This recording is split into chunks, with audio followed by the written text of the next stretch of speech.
What's going on, guys? This is your host of the Rise SG podcast, and here is your UFC 296 Rise SG recap show. We got a good fights this weekend. Some great knockouts. Cody Garbrandt with an amazing knockout against Brian Callier. It was great. I was so happy to see Cody Garbrandt back in action, and people sleep on it. They don't know how good of a fighter Cody is. He was a past UFC bantamweight title holder, but I think people are sleeping on how good he looked in form this weekend. Same with other fights from Andre Philly. Great KO against yeah, that was a great fight that he had against Almeida. I was happy he won. My picks were kind of bright. I was shocked on the Gaziv fight. You know, for someone who got a top 15 heavyweight fight right away, I was so shocked to see how perfect he handled that. Because the problem is that fighter that he went against was, I think he's never been knocked out in the UFC yet, and none of his fights were him getting finished. So Gaziv going out there and knocking out Boudet was something crazy, and I was like, wow, because I was thinking from the start that Boudet would beat him. Then I switched my pick over before the fight started. I'm like, you know what? This Gaziv guy is hyped up to be crazy. It's been in other fights where, Gabriel Bonfim, where he won against a super ranked fighter, or, close, Nicholas Dalby. Nicholas Dalby saw his chance when Bonfim tired out and just won. I thought that was a great fight, too. Um, but yeah, Gaziv fighting. I thought, I thought Casey O'Neill was gonna come out of last, fighting. I thought she was gonna win this fight, but her opponent showed that she was better that night, and I hope Casey O'Neill comes back stronger. I had her winning, but unfortunately she didn't. I had a few, I had Brandon Royval winning against Pantoja. Pantoja just looked better that night. He takedown 100% way better. Brandon Royval wasn't defending his takedowns necessarily, so against that, who knows? It was crazy. I think even with Covington didn't look good. Let's be honest. Great fighter, great guy, but Dana White said in the conference, he's like, hey, he looked a little old. It just wasn't the actual Kobe Covington we see, and his best strength is takedowns, wrestling, and yeah, Edwards showed that he was better than that, and I'm kind of glad that Edwards won. That a comment that Covington made about his dad, I believe, was just so messed up. You shouldn't be talking about stuff like that on that level. It's just like you can maybe say like, oh, I sleep with your girlfriend or something. I feel like those aren't as bad because it's not an actual like um, threat, and something like that where you bring up their parents or like their daughter or their something like that in a really screwed up tone. It's something I think sometimes it can have a spark in a fighter in one good way, or it could be a really bad way. And I think with Edwards, he just took it where he was like, you know what? I'm going to go out there and I'm going to perform my best. And he did. I think for any fighter who goes through something like that with this guy said something really shitty to me and I'm going to go out there, I think that puts so much pressure on them as a fighter because it's like, oh, I need to do this for my dad or I need to do this for that. And you're thinking about it constantly. I mean, I know some fighters don't think about it, but a lot of fighters that would come to their head. It's a mental game. It's going to, whatever the guy was talking shit about, it's going to hit to your head. And it's just like, I feel like if I'm talking in a fight or like I'm thinking, all right, what am I going to do to this guy? Am I going to, throw a jab? Am I going to throw a hook? Am I throw a kick or am I take down? But then I'm in my head, I'm like, all right, this dude said this bull crap about me. But I feel like as you're fighting, the adrenaline going through your head is just like, all right, time to win this fight. But as I think UFC 296 was great, David Godwins was in Tony Ferguson's corner, and surprisingly, Jack Black or Tenacious D was in Stephen Wonderboy Thompson's corner. I wasn't surprised by some of those fights. So I knew Stephen Wonderboy was going to get outmatched by Shavkat. Shavkat is a phenomenal wrestler, and that's something that, as you see in Stephen Thompson's fights, he does not do good against jiu-jitsu or wrestlers. And, when I knew that fight was coming, I was like, you know what? As much as I want Stephen Thompson to win, I don't think he's going to, because Shavkat's wrestling is awesome. I know some people think it was a boring fight, but wow. It was just like, I called it. And I did a bet for a second round submission. I called it. I was something I was actually really amazed about. I was like, dang, I called it. And let's not forget about the KO, Josh Emmett. Oh my God, Josh Emmett went to Bryce Mitchell. I'm so glad that Bryce Mitchell. Sorry, I'm so glad that Bryce Mitchell was okay.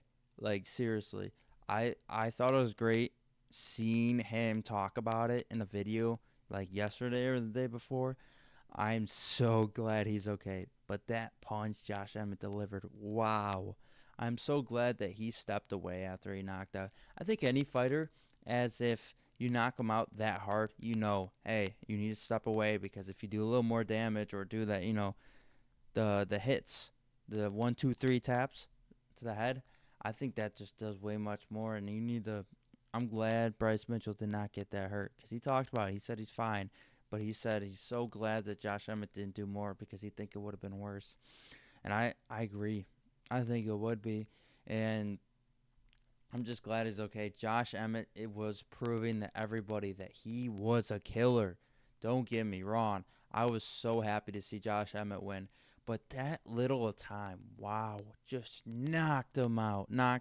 He surprised everyone. That KO was just fantastic. But I thought it was cool, seeing Donald Trump there. Kobe Covington was out there with Donald Trump. He talked to him before he got in the ring, but, like Dana said, he's old, getting old. I mean, it's the same thing with Tony Ferguson. I thought Tony Ferguson was go out there and win, but here's my theory, guys. Tony Ferguson trained with David Goggins, and they did conditioning. I feel like Tony didn't do as much as the wrestling or the boxing, as much as he's a boxer, but he needed to work on takedowns. Patty dominated that whole entire fight, and he didn't do nothing about it. He got dropped in the first round, and he wasn't doing barely anything. And then Patty was just takedown on takedown on takedown. And I was just like, all right, I'm like, this fight's over. Like, I knew Patty won all 3 rounds. Let's be honest. We all know. I mean, dude, I want to see Patty fight Jared Gordon again. Like, as much as that was a robbery, I want to see Patty go out there and fight Jared Gordon, because Jared Gordon also just took out Mark Madsen, who's actually been pretty decent as well. So I'd really like Jared Gordon to go against Patty Pimblett one more time. Patty Pimblett versus Jared Gordon 2. I think that would be great for a future matchup. I think for another, I saw Bilal Muhammad versus Covington. I think Bilal's a little higher up than that. I'm going to be honest with you, but maybe that'd be good to get him to a title shot. Because think about it. This man was the backup to the fight. If one of them dropped, he would be in there. I think Bilal should get a title shot. I think he is worth it. But, he did beat Brady. He did beat Gilbert Burns. So, I think he should get his chance. Other fights of the night, let's talk about Alonzo Menafield versus Jacoby. I thought Jacoby was going to go out there and dominate, but Menafield did great. It's cool to see this younger fella that climb the ranks. I'm excited to see what he has to do in the future. Kudos to Jacoby for staying in that fight. I think, Jacoby will do good things as well. I think the light heavyweight division's good. I think all the divisions are, going up. I was excited to see that card. It was a really good card from, start to finish. Andre Fili's knockout to Cody Garbrandt looking fresh out there. Cody Garbrandt did so good against Brian Kelleher. He looked so fresh. Like, people were talking about, oh, this guy is like, nobody talked about how good he actually looked. Cody Garbrandt was looking fresh out there, and I was really happy to see him fighting like he looked like in his prime. And, Shavkat, Brandon Royval, like I said, I talked about those a little bit. I thought it was a good fight. I mean, some of the fights were not the greatest, but I think the fight of the year that saw this year that I watched was December 2nd. The Texas card was amazing. I thought it was, astonishing. But let me know what you guys think in the comments. I think, Pantoja should get Amir Albazi next. I think Leon Edwards should get Bilal next. I think Shavkat. That's a good one. I think Shavkat should get, he's climbing up there. I think he should get someone higher, like maybe Gilbert Burns or Kobe Covington maybe. Or maybe, yeah, I'm thinking, I think Usman's going to stay in middleweight, to be honest. I don't know if he'll go down to welterweight, but it's crazy. I think for other matches like Patty, I think Ferguson needs one more shot. I think he needs someone easy that he can retire to. When Nico Price went against Robbie Lawler, it couldn't be perfect. Robbie Lawler won in a minute. It was great. I was so happy to see that for him. I think for other fights, Alonzo Menifield in the light heavyweight, I'm not sure who he should get because it's going up there a little bit in the top 10. I don't know who sits there in the top 10, but I think he should get a 12 or 11 fighter who's in that rank. And then I think Philly should climb the rank too. I think Almeida was coming off of big wins, 14-2 fighter. Now he's 14-3. But I think Garbrandt. I think I saw Adrian Yanez. Great guy. He was on our podcast. I think that would be a good fight as well. Adrian Yanez is a good fighter. He's going to come back stronger. Don't get me wrong. Jonathan Martinez, he just fought him. Great fighter. But Yanez is going to come from that spark. You've seen him shine. And I think every fighter has one of those problems where they, have trouble winning. They go through their rut, but they come back stronger. All right, guys, that was our UFC recap show. Hope you guys enjoyed it. Let me know what you guys think in the comments, and we'll see you guys next time.